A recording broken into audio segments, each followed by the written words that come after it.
भारतीय state bank यानी SBI ने सुप्रीम कोर्ट की सख्ती के बाद इलेक्टोरल बॉन्ड का डेटा चुनाव आयोग को सौंप दिया है। अब इस मामले पर एसबीआई ने सुप्रीम कोर्ट के हलफनामा दाखिल किया है। एसबीआई ने कोर्ट को बताया कि चुनावी बॉन्ड से जुड़ा ब्यौरा आयोग को उपलब्ध करा दिया गया है। एसबीआई के सीएमडी दिनेश खारा ने सुप्रीम कोर्ट से कहा उन्होंने कोर्ट के आदेशों का पालन किया है। एसबीआई के इलेक्टोरल बॉन्ड की खरीद और बिक्री, इसके खरीदार के नाम समेत सभी संबंधित जानकारी को लेकर रिपोर्ट तैयार की है और इसे समय रहते आयोग को मुहैया करा दिया गया है। एसबीआई ने अपने हलफनामे में कहा है कि बैंक ने सीलबंद लिफाफे में एक पेन ड्राइव और 2 पीडीएफ फाइल के जरिए सामग्री सौंपी है जो पासवर्ड से संरचित है। जिस इलेक्टोरल बॉन्ड का भुगतान किसी पार्टी को नहीं हो पाया, उसकी रकम को पीएम रिलीफ फंड में जमा कर दिया गया है। इस हलफनामे में बैंक के आंकड़े के जरिए बताया गया कि 1 अप्रैल 2019 के बाद 15 फरवरी 2024 तक कुल 22,217 इलेक्टोरल बॉन्ड बिके हुए हैं। इनमें से 22,030 भुना लिए गए हैं। इसमें से 187 का भुगतान नहीं किया गया। जाहिर है नियमों के मुताबिक वो पीएम रिलीफ फंड में जमा करा दिए गए हैं। आपको बता दें, इससे पहले एसबीआई ने इलेक्टोरल बॉन्ड से जुड़ी जानकारी साझा की समय सीमा 30 जून तक बढ़ाए जाने की सुप्रीम कोर्ट से गुहार लगाई थी, लेकिन कोर्ट ने एसबीआई की मांग को खारिज कर दिया और इसे 12 मार्च तक सारी डिटेल चुनाव आयोग से समक्ष साझा करने के लिए कहा था। इससे पहले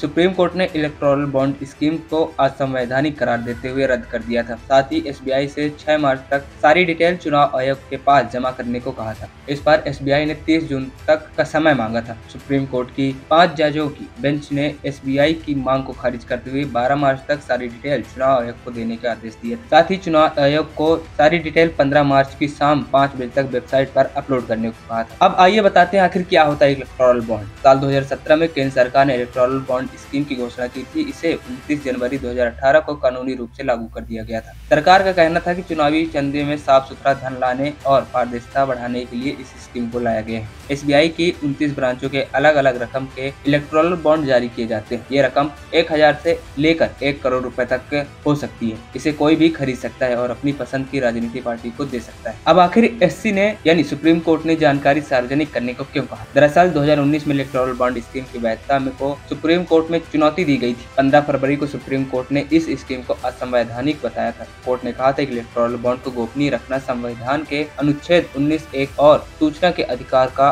उल्लंघन है। सुप्रीम कोर्ट का कहना है कि इलेक्टोरल बॉन्ड स्कीम के क्लॉज 7 में कहा गया है कि बॉन्ड की खरीदारी की जानकारी गोपनीय रखी जाएगी, लेकिन अदालत या कानूनी एजेंसी के मांगने पर इसका खुलासा किया जा सकता है। इसी के चलते इलेक्टोरल बॉन्ड स्कीम के प्रावधानों के अनुसार कोर्ट के आदेश पर एसबीआई को इसकी जानकारी सार्वजनिक करना जरूरी है। एएनपी टाइम्स की रिपोर्ट।